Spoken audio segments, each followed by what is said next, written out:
If Hamas come out of this with a fighting capability, then there will be another round of this war in a couple of years. What's up, guys? Douglas Murray recently went on Piers Morgan and mopped the floor with him. You see, a lot of people, including Piers Morgan, like to say how we should just do a ceasefire. You know, we fought all this war for nothing, and let's just give up. Israel should just bow into the pressure after all of the lives lost, basically rendering every single Gazan that dies and every single Israeli that dies, their entire lives were meaningless because we're just going to give up. Hamas will stay in power because we just don't want to finish this war.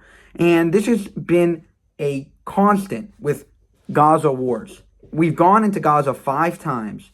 And a lot of people like to criticize Israel, but I'm trying to say we've gone into Gaza 5 times because we've never finished.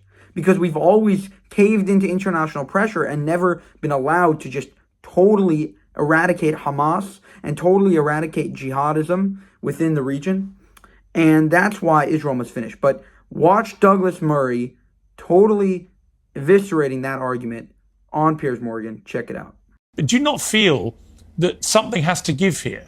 That this has to get resolved somehow, and that the only way to do that is, as with all these situations, you have to eventually compromise in some way. And the problem for Netanyahu is that people think he is completely incapable of offering Hamas any compromise, and therefore there is no deal. So the families of the hostages still there, and hundreds of thousands of protesters in Israel on the street to Tel Aviv right now, they are of the firm belief that it's his own intractable position on this, which is not going to allow any kind of ceasefire to be achievable.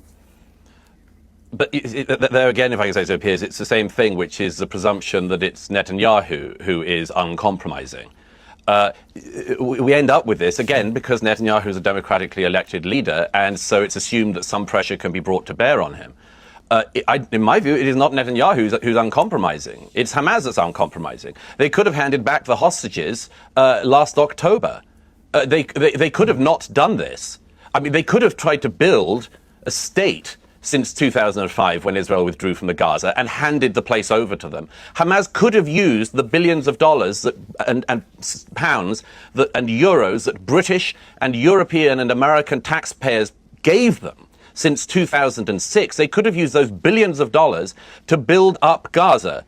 They could have made a booming, in the good sense of the term, Mediterranean paradise. They could have created wealth for their people. But you know what they did? They built down instead of upwards. They built a tunnel network bigger than the London Underground for all of those years, and they squirreled away the money, just like Yasser Arafat did before them, and they made themselves rich. Why was Ismail Haniyeh worth billions of dollars? Why does Khaled Mashal, why is he worth billions of dollars? Why are their children like princelings who live in apartment complexes in Doha? Because they took the money of Americans and Brits and Europeans and they took it for themselves and kept the people of Gaza in immiseration and poverty.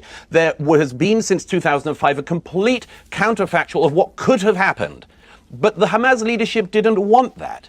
They have said themselves they want to use Palestinian children and their lives in order to pressurize the world. These are fanatics. They want the death of their own citizens, in order to get world opinion turned against Israel. Again, how do you negotiate with that? The assumption always is in the West today, because we're so sort of fat and lazy in our expectation that peace is the norm, and that historically it's the norm. We're so full of our own expectations and presumptions that we always think that wars end by some kind of compromise and coming around the table, to use the cliche.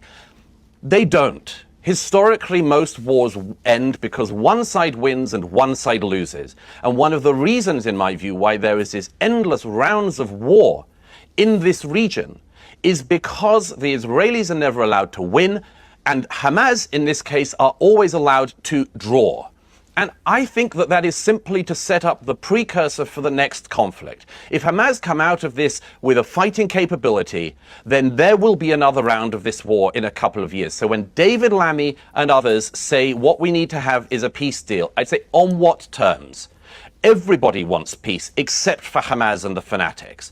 Everybody else wants peace. All of these people in the south, these kibbutzniks and the party goers and others who were murdered on the 7th, all dreamed of peace with their Palestinian neighbors and brothers and sisters. Who stopped that peace being possible? Hamas, from 2005 and again to this very day.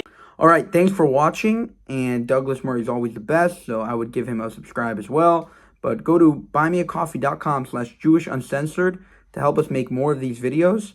And let us know in the comments below what other videos you think we should review. If you've been watching our videos for a while now, you know that we have some great titles and thumbnails on all of our videos. And that's courtesy of Jewish Creator, jewishcreator.com, one of the best social media management agencies for Jewish creators and Jewish influencers. And they've really worked well with us. So check it out, jewishcreator.com.